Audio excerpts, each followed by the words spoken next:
తెలంగాణ సాయుధ పోరాట యోధుడు, దేశ స్వాతంత్రం కోసం పాల్గొన్నటువంటి వ్యక్తి మన కేఎల్ మహేంద్ర గారు.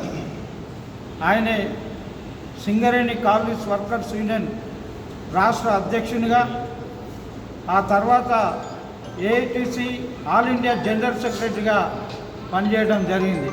అంతేకాకుండా ప్రపంచ ట్రేడ్ యూనియన్ అధ్యక్షునిగా ఎన్నికైంది.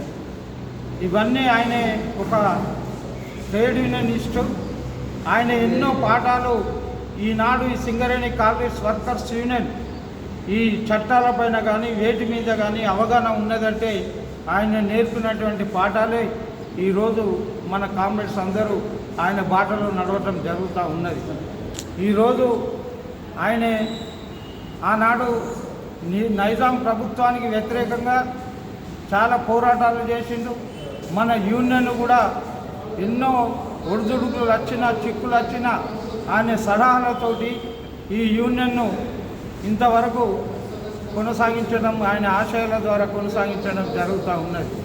అందుకోసమే ఈనాడు కేఎల్ మహేంద్ర గారి ఆశయాలను కొనసాగించాలని, ఆయన ఈ సింగరేణి ఉన్నంత వరకు, అదేవిధంగా సింగరేణి కాలనీస్ వర్కర్స్ యూనియన్ ఉన్నంత వరకు ఆయనను మరవలేము, మరవజాలము అనేది ఈ సందర్భంగా తెలియజేస్తాము.